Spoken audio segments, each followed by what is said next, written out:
Estamos en el libro de Ezequiel y ya vimos la semana pasada esta introducción al libro en la cual Ezequiel comienza con una visión de la gloria de Dios, una visión de los atributos de Dios ejemplificada con símbolos, ejemplificados con diferentes símbolos que están diseñados para ayudarle a Ezequiel a entender la grandeza de su Dios y la misión que tiene por delante.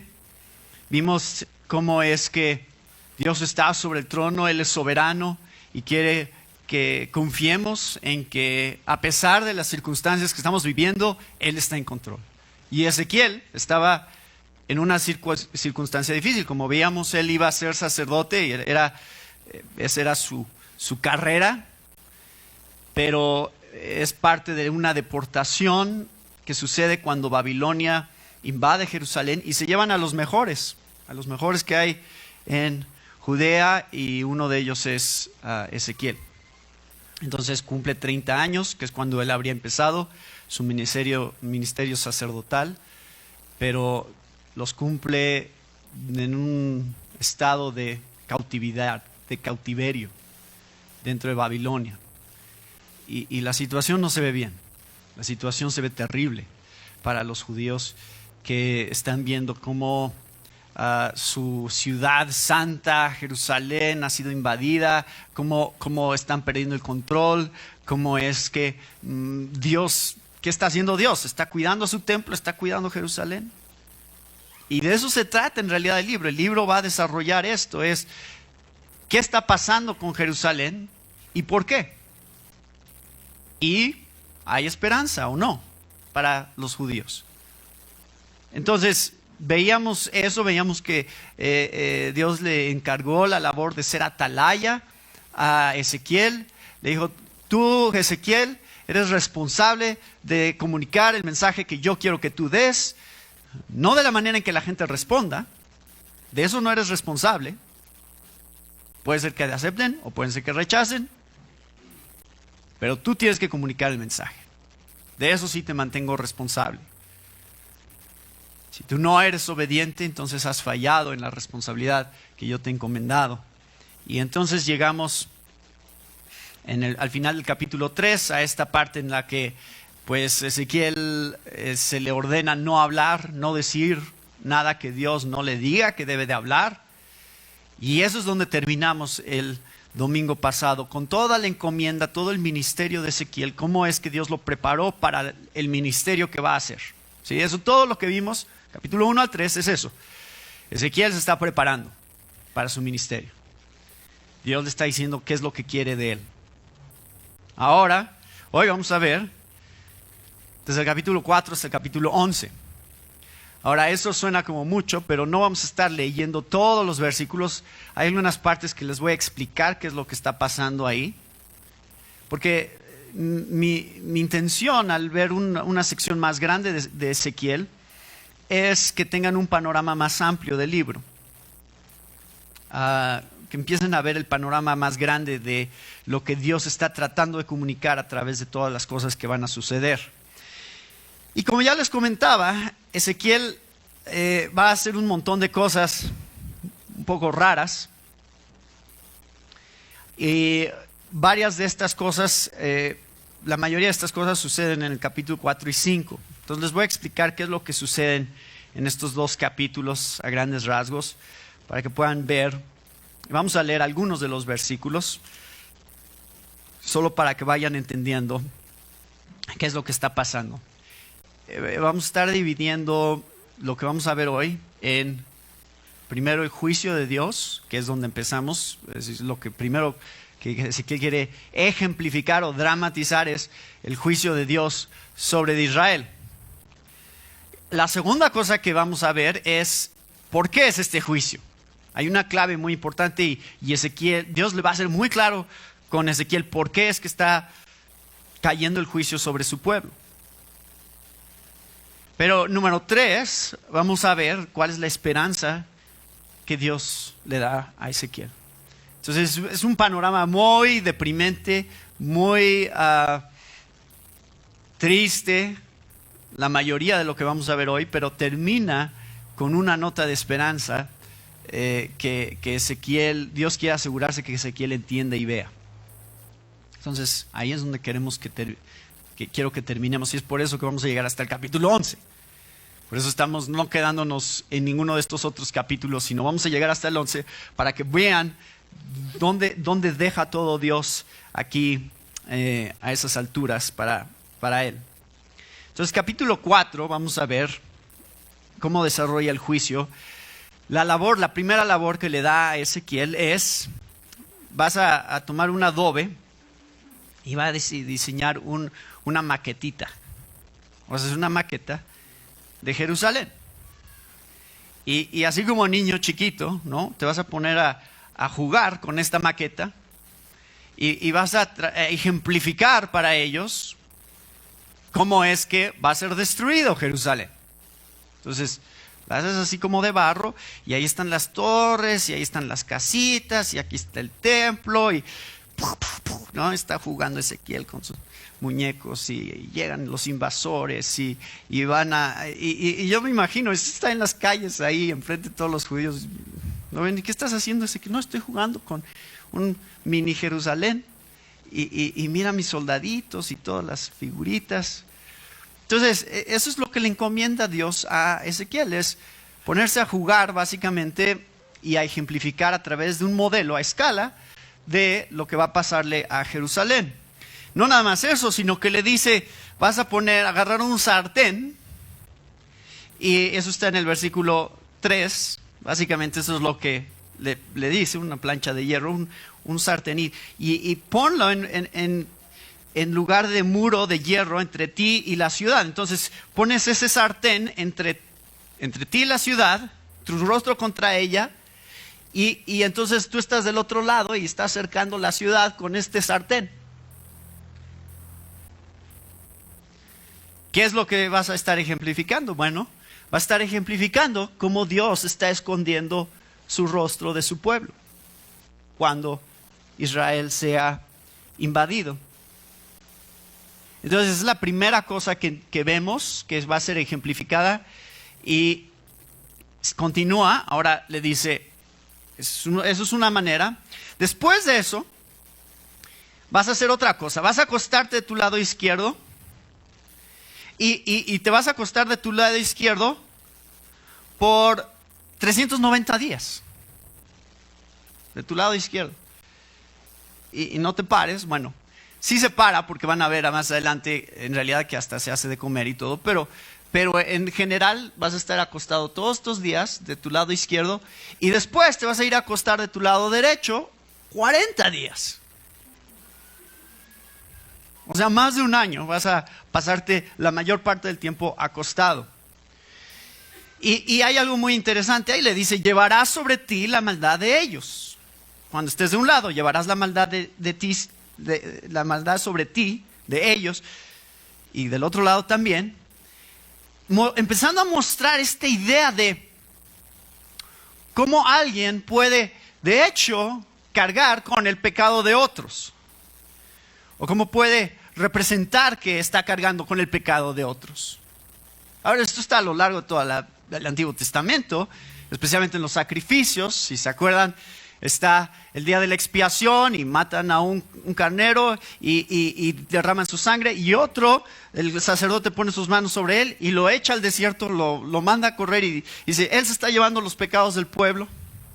Entonces ya Israel ha tenido este tipo de ejemplificaciones donde entienden que hay una manera en la cual alguien puede cargar con el pecado de otros. En Números 14 dice, los hijos pagan por los pecados de los padres. Y empiezas a entender cómo hay un aspecto acerca de Dios donde sí dice, hay una manera en la cual yo puedo hacer que alguien pague. Y eso todo está apuntando en una dirección, está apuntando a un símbolo de lo que va a suceder más adelante en el plan de redención de Dios, que tiene que ver con su propio Hijo. Pero Es significativo, los números que se usan ahí son significativos porque 390 representan los años de infidelidad del pueblo de Dios, desde la apostasía en el reinado de Salomón, en el año 931 a.C., hasta el final del exilio, después del exilio de Babilonia, hasta el final del exilio, en 539 a.C., que serían 390 años. Entonces, representa esa parte de la infidelidad del pueblo de Dios. Los 40 años representan este periodo desde que Jerusalén es invadido al principio hasta que es destruido hasta el final. Pero es interesante porque también cuando tú sumas 390 más 40, ¿qué da? 430. Y eso también sería un recordatorio para los hijos de Israel del periodo de tiempo en el que estuvieron bajo esclavitud en Egipto. Y que después de este periodo de esclavitud en Egipto vendría una liberación de Dios y un éxodo, porque aquí también va a venir un éxodo y una liberación de Dios, a pesar de que Jerusalén será destruida. Entonces son significativos esos números dentro de la historia de Ezequiel, y todo eso es para mostrar al pueblo de Israel que Jerusalén será invadido, que será destruido por Dios. No nada más eso, sino que ahora también habla acerca, versículo 9, de una dieta especial que tiene que tener Ezequiel, que es representativa esta dieta del hambre y la falta y la escasez que va a haber de comida cuando Jerusalén sea invadido. Los que estén ahí no tendrán acceso a comida, será bloqueado el acceso a comida por los de Babilonia por 2 años. Imagínense no tener esta dinámica de poder importar comida por 2 años, que empieza a escasear. Y de hecho más adelante va a describir hasta canibalismo en este mismo libro, pero hay otras partes en la Biblia donde empieza a describir eso, que ya es tanta la desesperación de hambre del pueblo que se empiezan a comer unos a otros. Pero aquí está ejemplificándolo Ezequiel con una dieta de algo muy muy sencillo. Toma trigo, cebada, habas, lentejas, millo y avena, ponlos en una vasija, este pan de ellos, el número de los días que te acuestes sobre tu lado, 390 días comerás de él. Entonces, todo es parte de lo que está haciendo mientras se acuesta de lado, también está comiendo. Pero, y es muy poquito, es con unas 8 onzas de pan diarias, o sea, es muy poquito. Y eso es para representar el hambre que vendría a Israel. Beberás agua por medida, la 6ª parte de un hin, de tiempo en tiempo la beberás. O sea, muy escaso. Y no nada más eso, sino que cuando cozas el pan, cócelo a la vista de ellos al fuego de excremento humano. Entonces, lo que vas a usar para fuego, para leña, es excremento humano. Ahora, Ezequiel no le gusta esa idea. Dice, Señor, y especialmente porque él estaba siendo entrenado para ser sacerdote, entonces hay ciertas leyes de purificación, de cosas que no pueden hacer, y él dice, Señor, es que, híjole, eso como que sí me causa conflicto en la cuestión de que pues estoy consagrado a ti, ¿no? Y yo nunca he hecho algo así, ¿no? Entonces Dios le dice, bueno, está bien, puedes usar estiércol de animal. Entonces, sí, mucho mejor. Pero Dios le da la gracia para decir, bueno, pero ya está el mandamiento, es excremento humano, también representando la condición tan deplorable que van a vivir los hijos de Israel, y de hecho a lo que tendrían acceso. Y miren, les suena raro eso porque nosotros no hacemos eso de usar excremento para fuego. Qué bueno que todavía falta un rato para la comida. Pero en muchas partes del mundo sí es algo común. O sea, en muchas partes sí se hace eso. Si ustedes van a India o África, de hecho sí es una práctica no tan extraña. Pero sí está diseñada para mostrar que, de hecho, los animales no van a tener acceso a excremento de animales porque los animales se los iban a acabar, se los iban a comer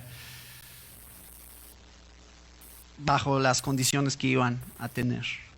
Entonces dice, Él va a quebrar el sustento del pan en Jerusalén, comerán el pan por peso y con angustia y beberán el agua por medida con espanto, para que al faltarles el pan y el agua se miren unos a otros con espanto y se consuman en su maldad. Ahí está diciendo, ¿por qué es que va a pasar eso? Es su maldad lo que está llevando a este juicio de parte de Dios. Y el verdadero problema no es la falta de pan, es la falta de pan espiritual, del pan que habla Deuteronomio 8:3. No solo de pan vivirá el hombre, sino de toda palabra que procede de la boca de Dios. Eso lo dijo Jesús, pero también está en Deuteronomio. Está citando de Deuteronomio y es la idea de que el pueblo de Israel se ha privado de alimentarse de lo que Dios dice realmente, y ahora como juicio de Dios Él los priva del pan físico como castigo por su maldad. La otra cosa que va a hacer ahora también ejemplificar es el exilio, la dispersión del pueblo de Dios. Y eso lo va a hacer diciéndole, ahora ya pasaron todos estos días, vas a estar un año ahí acostado de un lado y del otro y luego comiendo bien poquito. Y luego quiero que agarres una navaja y un cuchillo y que te rapes la cabeza y luego peses tu cabello y los dividas. Una tercera parte la quemas en medio de la ciudad. Cuando se cumplan los días del asedio, tomarás una tercera parte, la cortarás con espada alrededor de la ciudad, una tercera parte esparcirás al viento, y yo desenvainaré espada en pos de ellos. Entonces le dice, quemas una tercera parte de tu cabello, cortas tu cabello con una espada y también una tercera parte la echas al viento para que se le lleve tu cabello. ¿Qué está diseñado para representar eso? Está diseñado para representar lo que viene en el versículo 12. Pestilencia, va a haber pestilencia, fuego, algún tipo de fiebre, algún tipo de enfermedad está siendo representada por el fuego que quema el cabello. También va a haber hambre, que también es representada por ese fuego, y va a haber espada, que es representada, por eso le dice córtalo con una espada. Esa espada representa que varios van a morir a espada, y también una tercera parte que esparciré a todos los vientos. Eso, el viento representa la dispersión del pueblo de Dios. Entonces, ven cómo está ejemplificando todas estas cosas Ezequiel para que el pueblo de Dios entienda qué es lo que va a suceder. Y si se acuerdan, ya lo vimos el domingo pasado, ¿le van a hacer caso? Ya le había dicho a Ezequiel, no te van a hacer caso. ¿Creen ustedes que es fácil burlarse de Ezequiel? Pues sí, ¿no? Imagínenselo.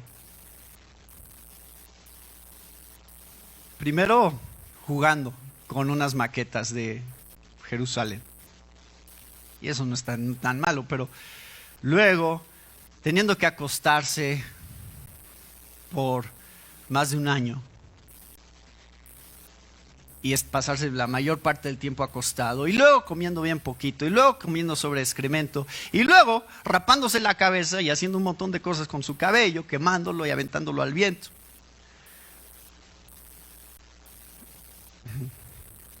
O sea, la próxima vez que quieran quejarse de la labor que Dios les da a ustedes, acuérdense de Ezequiel.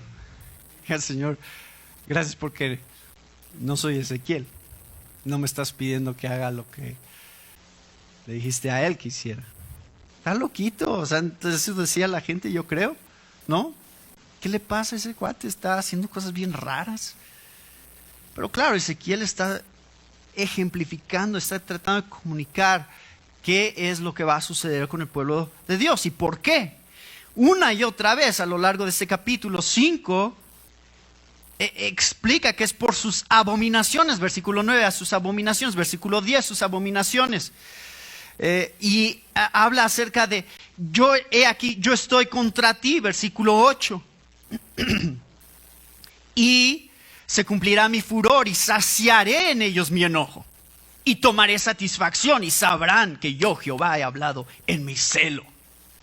Este tema del celo va a regresar en un momento, pero está hablando de cómo la justicia de Dios tiene que ser saciada. La justicia de Dios contra el pecado tiene que ser satisfecha. Y yo, Jehová, he hablado estas cosas. Bueno, suena duro, ¿no? Pero esto es lo que está sucediendo aquí. Capítulo 6. Ahora vamos a empezar a encontrar una explicación más detallada de por qué es este juicio.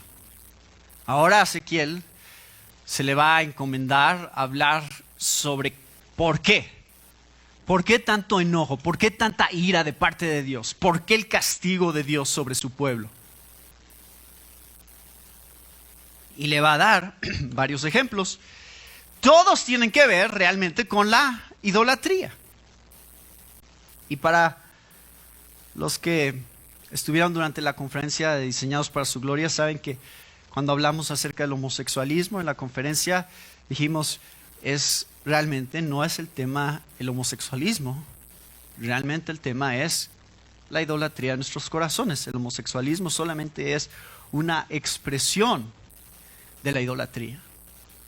Pero de la idolatría abarca un montón de cosas y se ve de un montón de maneras diferentes. Y aquí vamos a ver algunas de ellas.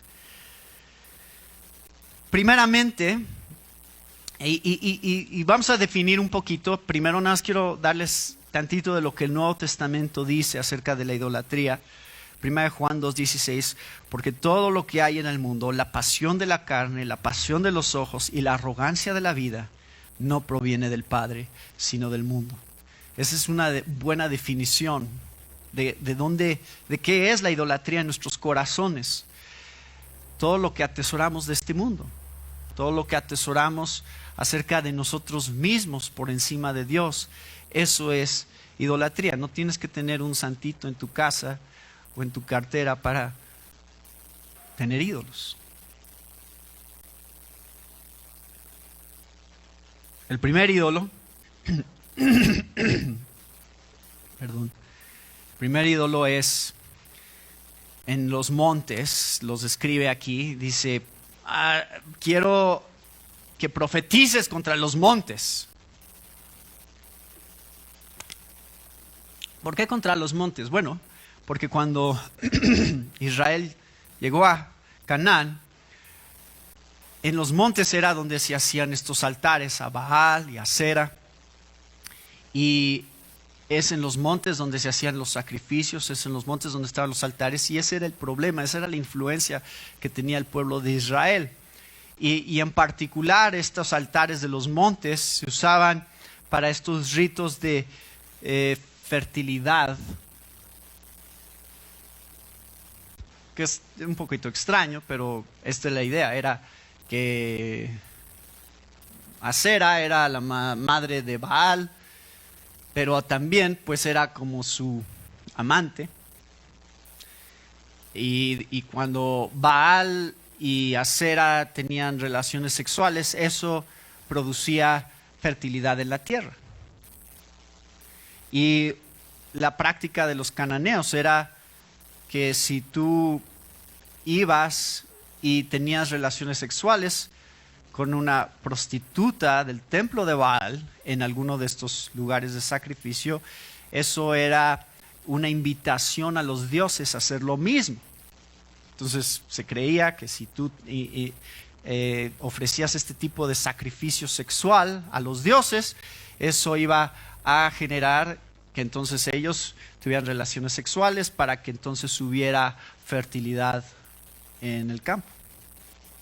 Y los judíos participaban o se empezaron a mezclar en este tipo de prácticas y de costumbres. Pero específicamente era donde adoraban a los dioses cananeos. Y ya habíamos visto que durante el reinado del de Josías y se hicieron reformas para tratar de regresar la ley de Dios al centro del pueblo de Israel, pero no duró mucho y siempre estaba esa influencia y esa tendencia a regresar a esas prácticas porque la gente a su alrededor lo estaba haciendo.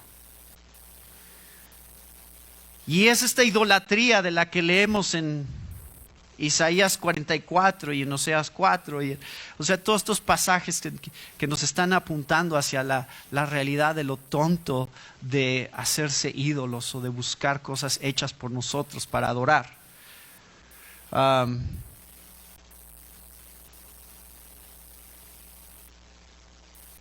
Y vean lo que dice. Me encanta esta parte, la estaba observando ayer. Dice, las imágenes del sol serán quebradas, versículo 4. Pero más adelante, cuando en el versículo 9 dice, y los que de vosotros escaparen se acordarán de mí entre las naciones, en las cuales serán cautivos, porque yo me quebranté a causa de su corazón fornicario. ¿No es interesante que Dios dice, sus ídolos serán quebrantados, pero yo me quebranté también? O sea, es el dolor de Dios sobre nuestro pecado. El dolor que le causa a Dios. No es nada más la ira de la justicia de Dios actuando para castigar a su pueblo, sino el dolor que Él muestra al hacerlo por el pecado que ve.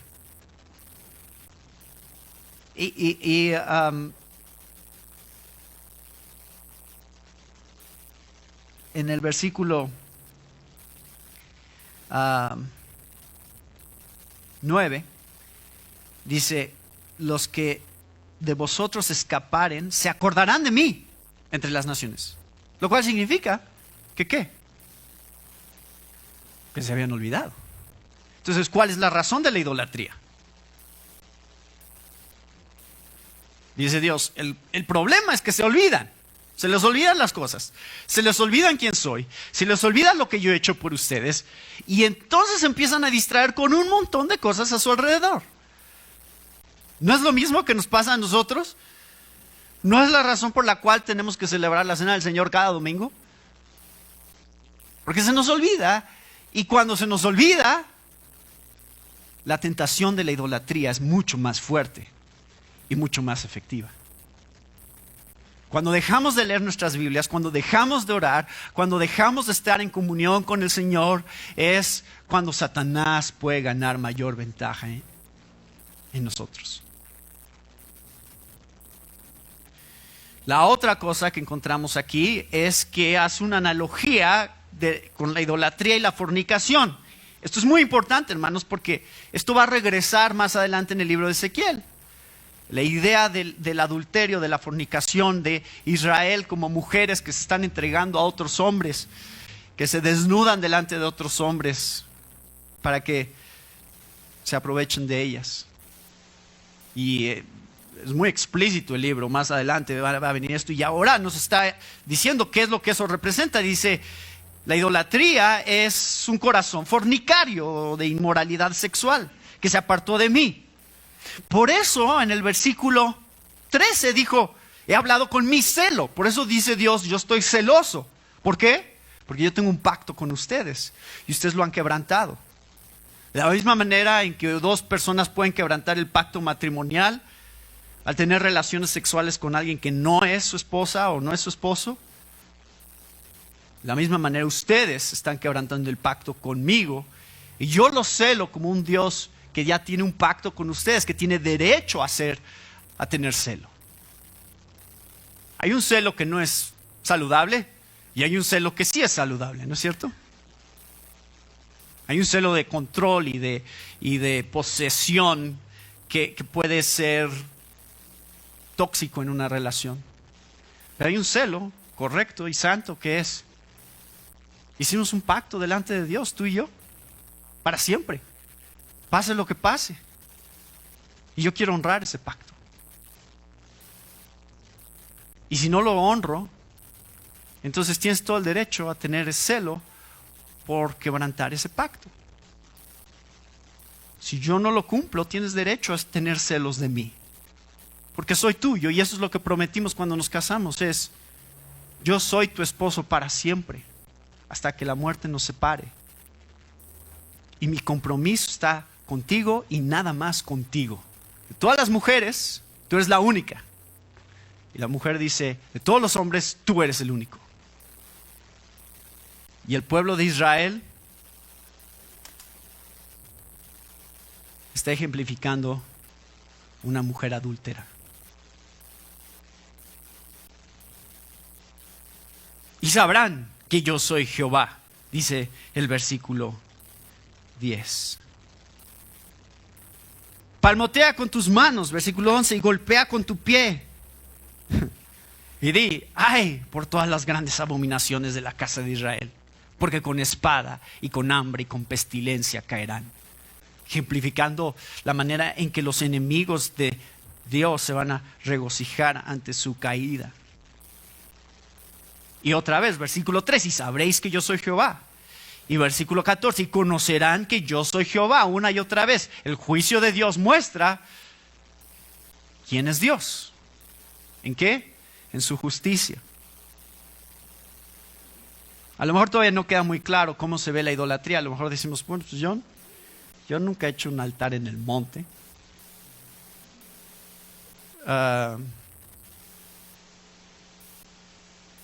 Yo creo que todavía como que no encajo aquí. Bueno, les va a dar más ejemplos de idolatría. Vean el siguiente ejemplo, versículo 10. Dice: he aquí, el día, he aquí que viene, ha salido la mañana, ha florecido la vara. Y este florecimiento de la vara, ¿saben qué es? Dice Dios: soberbia. Ha surgido soberbia dentro de ustedes. La violencia se ha levantado en vara de maldad. O sea, ¿la violencia de dónde viene? Del egoísmo, ¿no? No importa qué es lo que le pase a otra persona, lo único que importa es lo que me beneficia a mí, lo que sea mejor para mí. Esa soberbia de sentir que nosotros somos superiores, que somos mejores a los demás. Y eso es lo que está pasando con el pueblo de Israel. Se sienten superiores. Ha crecido en ellos un orgullo que describe el versículo 10, que es parte de su idolatría. No nada más es la soberbia, sino también, versículo 19, arrojarán su plata en las calles y su oro será desechado. Ni su plata ni su oro podrá librarnos en el día del furor de Jehová. No saciarán su alma ni llenarán sus entrañas, porque ha sido tropiezo para su maldad. Dice Dios: el dinero ha sido un tropiezo para ustedes. Si tienen dinero y creen que con el dinero pueden solucionar todo, pero no les va a servir de nada cuando venga Babilonia y los invada. Pueden ofrecerles el dinero que ustedes quieran y no les va a importar. Pero el dinero ha sido piedra de tropiezo para ustedes. Se ha convertido en un ídolo. Ha absorbido su corazón de tal manera que ahora piensan que el dinero es lo que me va a hacer feliz. Es lo que va a solucionar mis problemas. Es lo que necesito. Y así como Jesús dijo en Mateo 6:24, nadie puede servir a dos señores, porque o aborrecerá a uno y amará al otro, o se apegará a uno y despreciará al otro. Dijo Jesús: no podéis servir a Dios y a las riquezas. Si vives para tener éxito económico, no puedes vivir para tener éxito para con Dios, dice Jesús. Y Pablo dice: la raíz de todos los males es el amor al dinero, por el cual, codiciándolo algunos, se extraviaron de la fe y se torturaron con muchos dolores. Ten cuidado con lo que deseas. Yo quiero que me vaya mejor en mi trabajo. Yo quiero que me paguen más. ¿Seguro? Puede ser que eso sea la razón de tu caída. Puede ser que eso sea el ídolo que te aleja de Dios.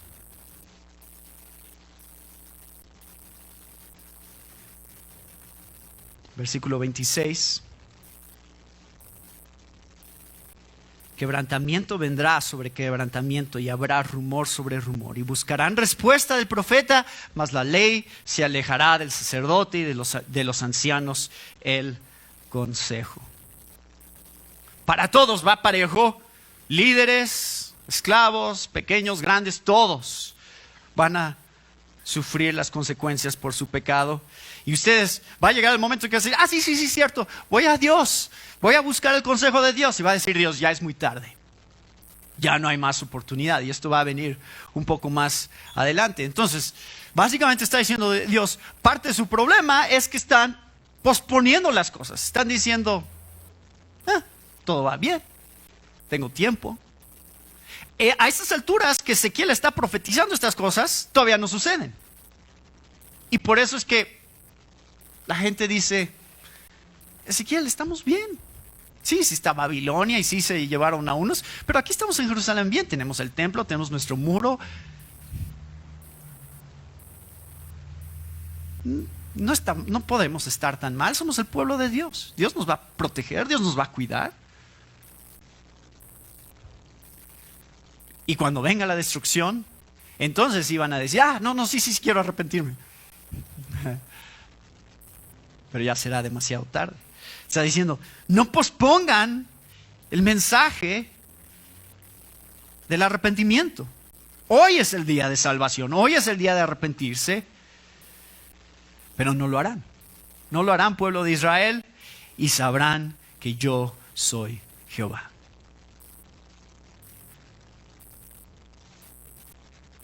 Continúa explicando más acerca de la idolatría.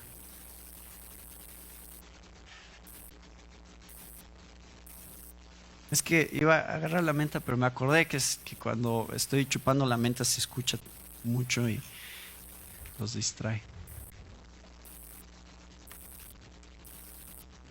Dice más sobre la idolatría. ¿Qué dice? Versículo 13.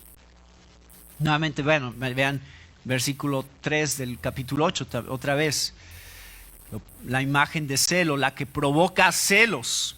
Hay una visión que empieza, déjenme decirles esto. Hay una visión que empieza en el capítulo 8. Está sentado Ezequiel con algunos de los líderes, los ancianos de Judá. Y de pronto empieza a tener una visión Ezequiel. Y esta visión que empieza en el capítulo 8 continúa hasta el capítulo 11. Y dentro de esta visión empieza a ver el templo de Jerusalén.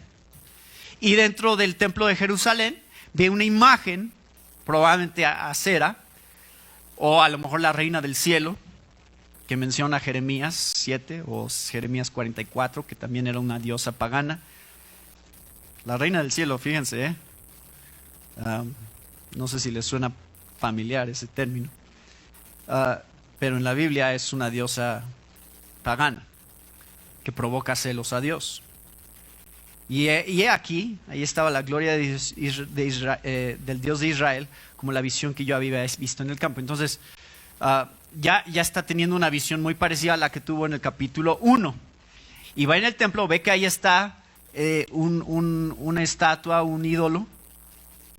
Y después sigue navegando aquí y dice el versículo 7, me llevó a la entrada del atrio y miré y he aquí en la pared un agujero y me dijo, hijo de hombre, cava ahora en la pared. Y cavé en la pared y he aquí una puerta. Me dijo luego, entra y ve las malvadas abominaciones que estos hacen ahí. Entré pues y miré y aquí toda forma de reptiles y bestias abominables y todos los ídolos de la casa de Israel que estaban pintados en la pared por todo alrededor, probablemente la influencia de la religión egipcia. Y delante de ellos estaban 70 varones de los ancianos de la casa de Israel y Hazanías, hijo de Safán. Hazanías, y esto es muy interesante porque él había sido secretario de Estado de Josías, que hizo cosas buenas, y el hermano de Hazanías fue hermano que defendió, uno de sus hermanos defendió a Jeremías.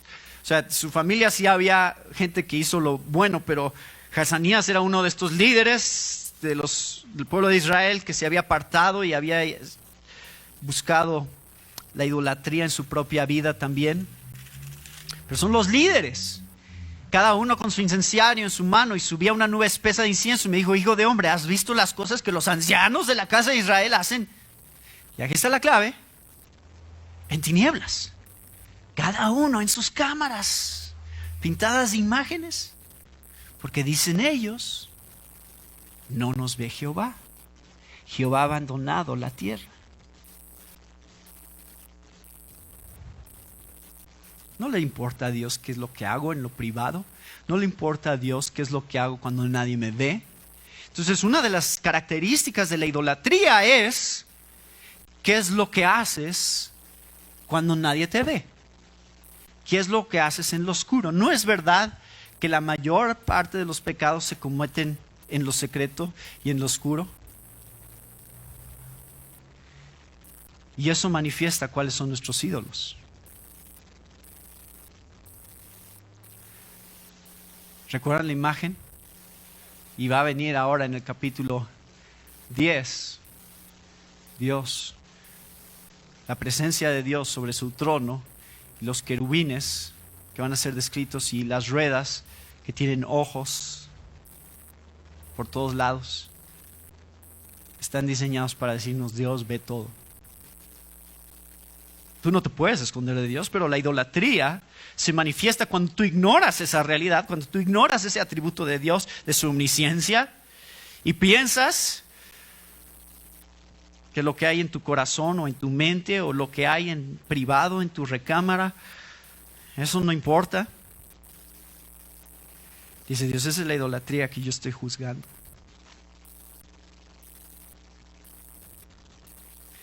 Y va más adelante a describir cómo es que las mujeres, la lleva a la puerta de la casa de Jehová, que está al norte, y aquí que las mujeres estaban ahí sentadas endechando a Tamuz. Tamuz era esta deidad de la vida, de la vegetación, que entonces cuando terminaba el tiempo del invierno, que las plantas mueren, era el nuevo ciclo, y entonces hacían luto por Tamuz para pedir que regresara ahora en la primavera el nuevo ciclo de vegetación. Y entonces las mujeres de Israel están participando en esa idolatría de la naturaleza.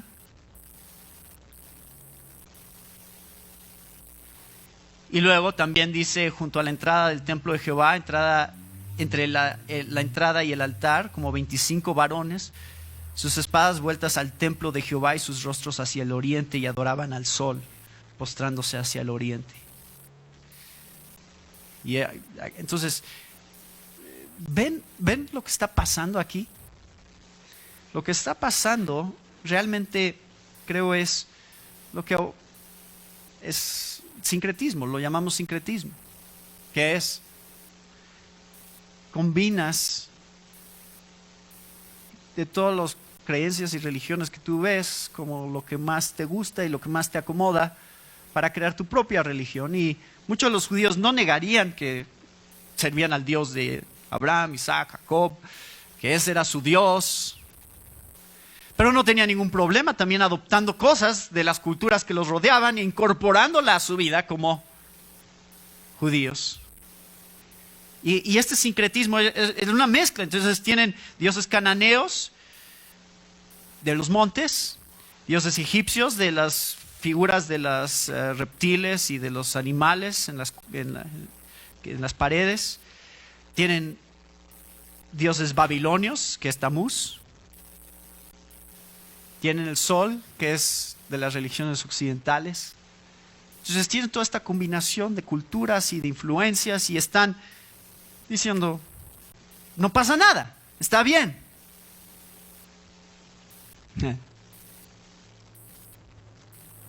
Hoy en día, naturalismo, lento para la ira y abundante en misericordia y fidelidad.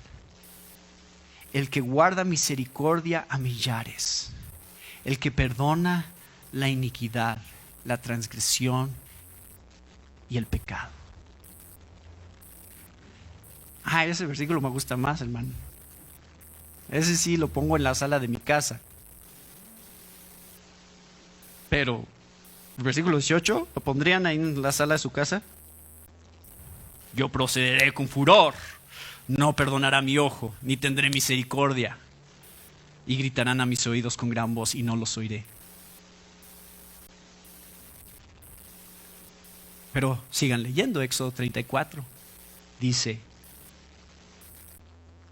y que no tendrá por inocente al culpable. El que castiga la iniquidad de los padres sobre los hijos y sobre los hijos de los hijos y sobre los hijos de los hijos hasta la tercera y cuarta generación. Y eso es creo que lo que se refiere 1 Juan 5. 1 Juan 5:16, lo han leído. Muchos preguntan a qué se refiere este versículo. Si alguno ve a su hermano cometiendo un pecado que no lleva a la muerte, pedirá y por él Dios dará vida a los que cometen pecado que no lleva a la muerte. Hay un pecado que lleva a la muerte, yo no digo que deba pedir por ese, dice Juan. ¿Cuál es el pecado que lleva a la muerte?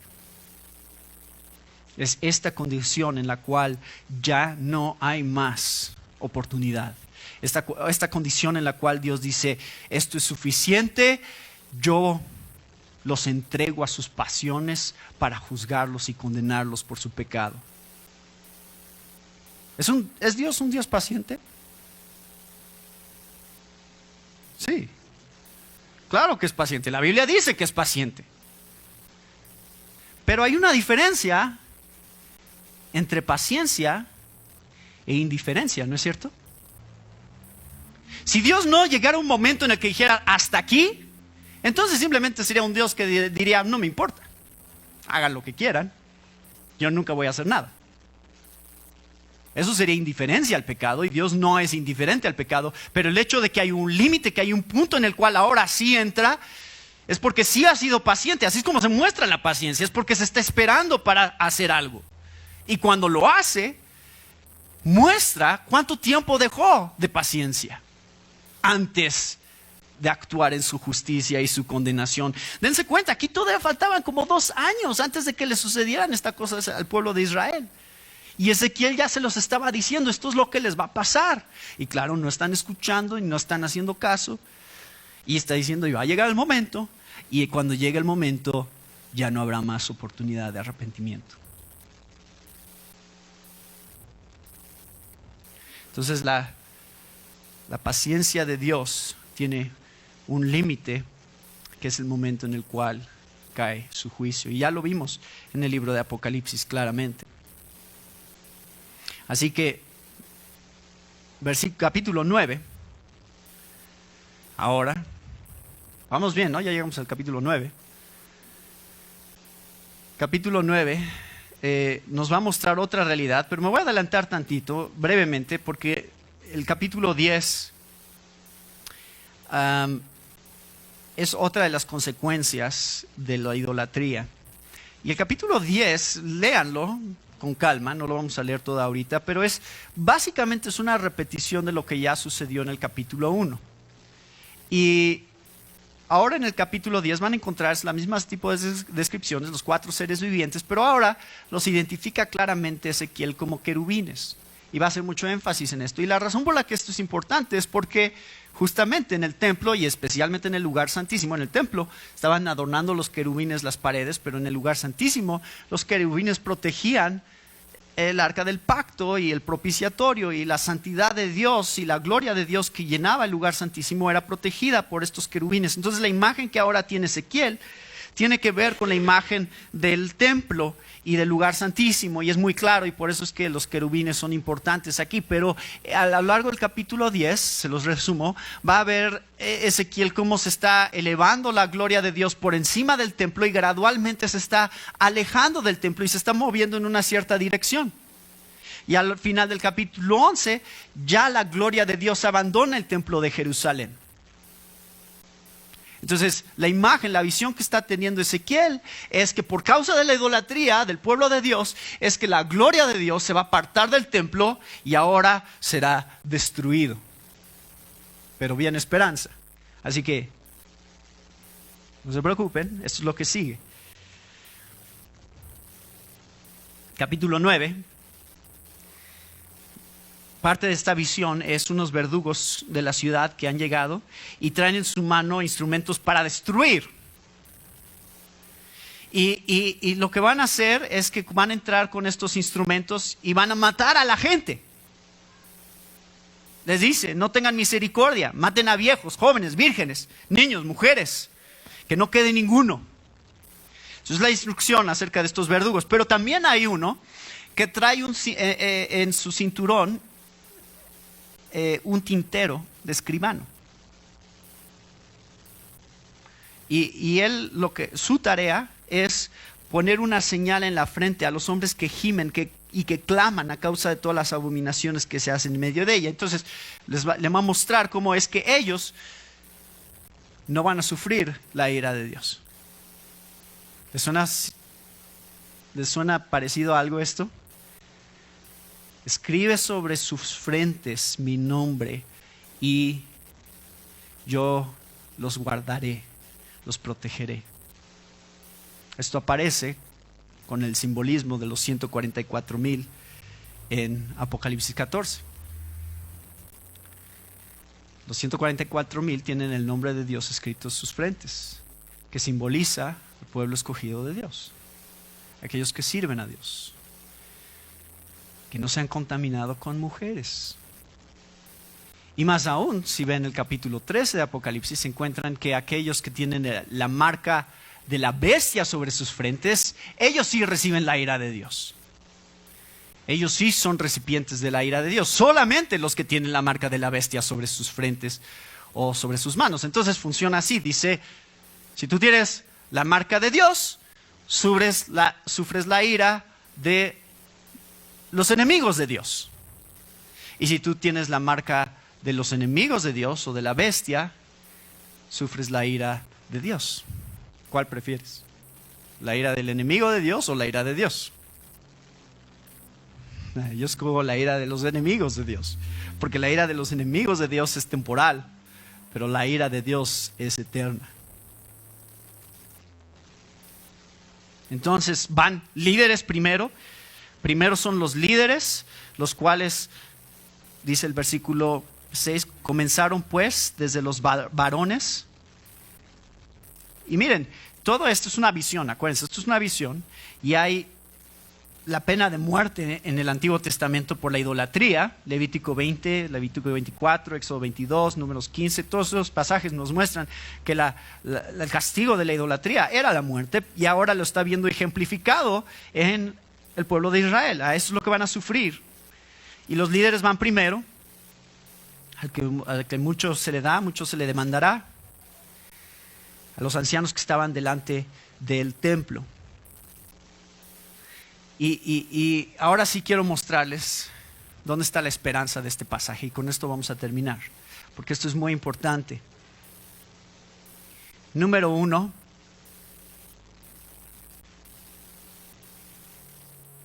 La esperanza es que hay un remanente. Ese remanente es el que se expresa en el versículo 4 del capítulo 9. Los que tienen la señal en la frente. Son los que se están arrepintiendo y los que gimen a causa de las abominaciones de Israel. Si hay un grupo que tiene Dios escogido y protegido dentro de su juicio. Y número 2, lo que sucede en el versículo 8, cuando Ezequiel empieza a ver toda esta masacre con su propio pueblo. Iban matando y quedé yo solo, me postré sobre mi rostro y clamé, Señor Jehová, ¿destruirás a todo el remanente de Israel? Derramando tu furor sobre Jerusalén. Y es este sentido de interceder por el pueblo, de preocupación por los perdidos que está expresando Ezequiel, que también expresó Amós en el capítulo 7, un siglo antes de esto, que también expresó Abraham cuando iba a ser condenada Sodoma y Gomorra en Génesis 18, también la intercesión que Moisés expresó por su pueblo cuando hicieron el becerro de oro en Éxodo 32, era parte de la tarea del profeta interceder por el pueblo. Entonces no nada más era, este es el juicio de Dios y este es el castigo de Dios, sino también ponerme del otro lado y decir, Señor, pero por favor, ten misericordia de ellos. Yo quiero interceder por ellos. Yo quiero sentir el dolor de mi pueblo al ver cómo se están perdiendo y que no sea yo indiferente ante esta realidad. Entonces, esto es lo que está pasando con Ezequiel cuando está viendo esta realidad de cómo el pueblo de Israel está siendo destruido. Y efectivamente, el varón vestido de lino, versículo 11, responde una palabra diciendo: hecho conforme a todo lo que me mandaste. Lo cual significa que entonces sí, hubo gente que fue guardada del juicio de Dios, porque eso fue el mandamiento de Dios. Y me encanta ahora en el capítulo 11, ahora nos vamos a brincar todo el capítulo 10 y pueden leerlo con calma si quieren después, pero el capítulo 11, capítulo 10 es una visión nuevamente de la gloria de Dios como la del capítulo 1, y el capítulo 11 ahora describe otra vez quiénes son estas personas que están actuando con perversidad. Asur y Apelatías. Hazanías, hijo de Asur, y Apelatías, hijo de Benaía, principales del pueblo, dijo: hijo de hombre, estos son los hombres que maquinan perversidad y dan en esta ciudad mal consejo, los cuales dicen: no será tan pronto, edifiquemos casas. O sea, no están haciendo caso sobre el juicio de Dios. Esa será la olla y nosotros la carne. ¿Qué significa esa expresión? Bueno, ¿dónde va la carne? En la olla. Hasta yo sé eso. Ellos están diciendo: nosotros pertenecemos en Jerusalén. Se están sintiendo, de hecho, bien sobre ellos mismos. Están diciendo: de hecho, el castigo fue con los exiliados. Ellos son los que Dios se llevó.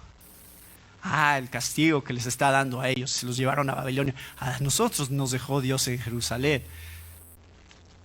Probablemente es porque le caemos mejor nosotros a Dios. Eso es lo que ellos están pensando. Pero Dios le dice a Ezequiel: profetiza contra ellos. Profetiza, hijo de hombre. No. La gloria de Dios ha abandonado Jerusalén. De hecho, el juicio de Dios es sobre esos que se quedaron. Y ahora le va a mostrar.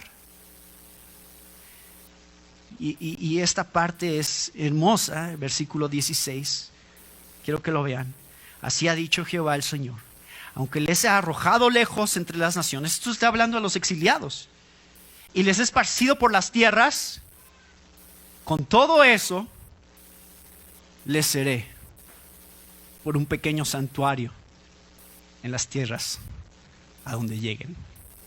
¿No les encanta? Porque está diciendo Dios: sí, mi gloria abandonó el templo, y esa es la visión del capítulo 10. La gloria de Dios abandonó el templo de Jerusalén. Pero ¿a dónde se va esa gloria? Con los míos, no importa dónde estén. No tienen que estar en Jerusalén. Y le está diciendo, de hecho, van a ver a lo largo de este libro, es con los exiliados con los que está la presencia de Dios. Entre ellos está Daniel, ¿no?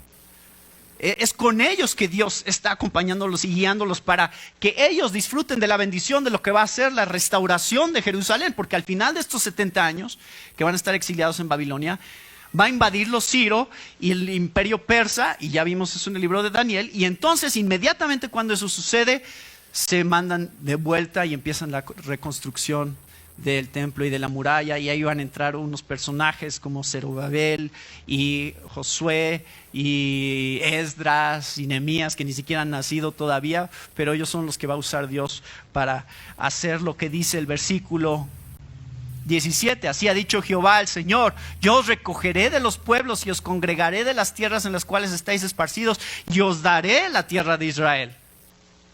Y volverán allá y quitarán de ella todas sus idolatrías y todas sus abominaciones. Hay una promesa de que sí van a regresar. Ustedes, los exiliados, van a regresar a Jerusalén.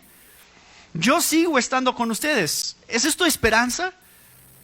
O sea, imagínense qué tan deprimente es la imagen que ha habido hasta ahorita de juicio. ¿No es deprimente? ¿No es triste? Pero ahora Dios anima a Ezequiel diciéndole: sí, sí hay esperanza. Y hay una esperanza en particular que va a mencionar, y está en el versículo 19. y les daré un corazón y un espíritu nuevo pondré dentro de ellos. Y quitaré el corazón de piedra en medio de su carne y les daré un corazón de carne para que anden en mis ordenanzas y guarden mis decretos y los cumplan y me sean por pueblo y yo sea a ellos por Dios. Aquí empieza una imagen de esperanza para el pueblo de Israel, ¿no es cierto? Y esta imagen de esperanza que surge, está hablando ahorita en este contexto acerca de, bueno, estos que van a regresar a Jerusalén para, después de este exilio, después de esta deportación, van a regresar a Jerusalén y yo voy a trabajar en ellos y en sus corazones para hacer mi obra. Pero eso solo es el principio de algo mucho más grande. Y vamos a llegar al capítulo 36 de Ezequiel, donde esto se va a desarrollar en más detalle, el nuevo pacto. Pero Jeremías también menciona este nuevo pacto, e Isaías menciona todo lo nuevo que va a hacer Dios. Y hay esta imagen de que Dios tiene un plan que se va a desarrollar y que se va a cumplir de una manera muy especial, porque la manera en que se va a cumplir es no Dios dando sus leyes a un pueblo para que lo obedezcan, sino Dios transformando el corazón de la gente para que desde adentro sean transformados y puedan obedecer la ley de Dios. Esa es la imagen. Dice, no es las leyes las que les estoy dando, es un nuevo corazón el que les estoy dando para que obedezcan mi ley. Es la diferencia entre salvación por obras y salvación por fe, ¿no es cierto? No estoy haciendo las cosas que Dios me pide, porque si las hago, entonces Dios tiene que estar contento conmigo, porque de hecho no puedo hacer eso, no tengo la capacidad humanamente para obedecer la ley de Dios.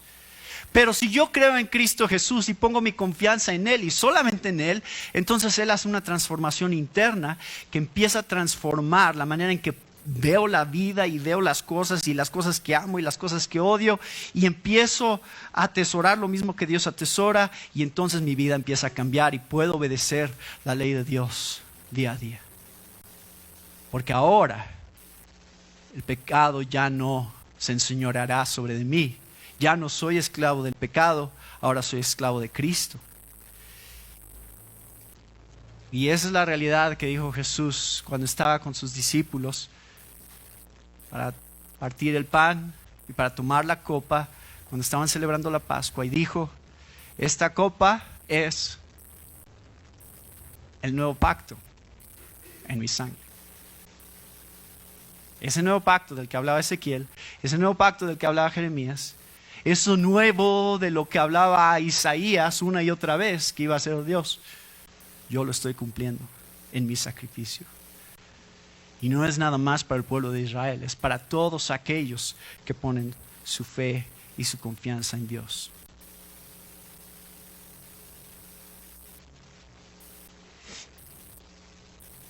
Los versículos 22 al 25 es esta última etapa en la cual termina la visión y Ezequiel termina de ver cómo la gloria de Dios abandona el templo en Jerusalén.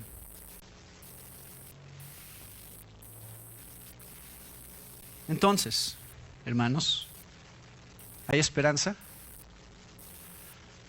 Sí hay esperanza. Sí hay esperanza porque Dios siempre estará con su pueblo.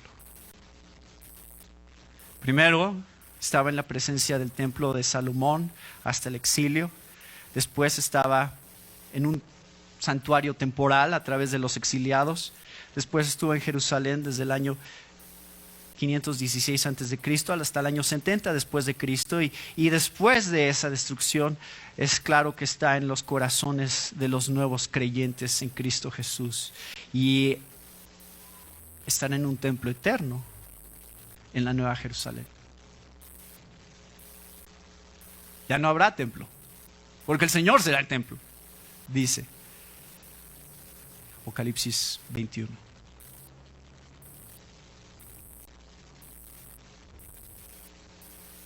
Así que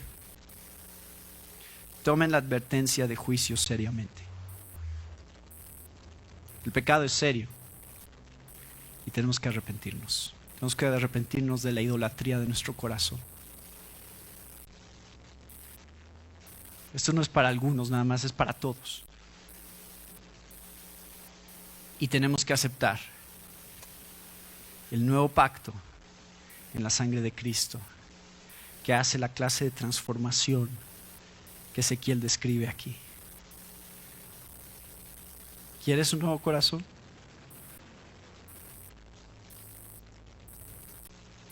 Dios te lo puede dar, pero solo a través de lo que Jesús hizo en la cruz.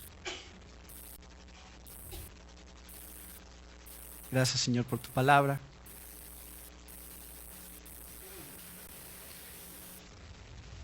Gracias, Señor, porque contemplamos estas realidades y disfrutamos de la verdad que leemos en esta historia y en la visión que le diste a Ezequiel, porque entendemos el panorama más amplio de cómo esto se cumple en Cristo Jesús, y sabemos, Señor, que es solo por tu gracia que aquí estamos, porque lo que merecemos es juicio, lo que merecemos es condenación. Pero tú has escogido mostrarnos tu amor y tu misericordia, y hemos creído y puesto nuestra fe en tu Hijo como la única esperanza de nuestras vidas.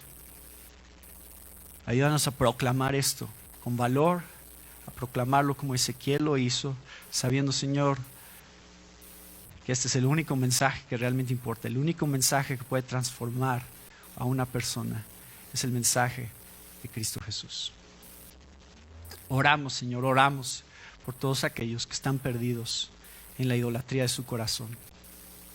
Que tú tengas misericordia y que tú trabajes a través de la predicación de tu evangelio para que ellos puedan conocerte a ti, el Dios vivo y verdadero, Dios soberano de la tierra, misericordioso y paciente y justo juez también. En tu nombre oramos, en el nombre de Cristo Jesús. Amén. Puestos de pie, vamos a cantar sobre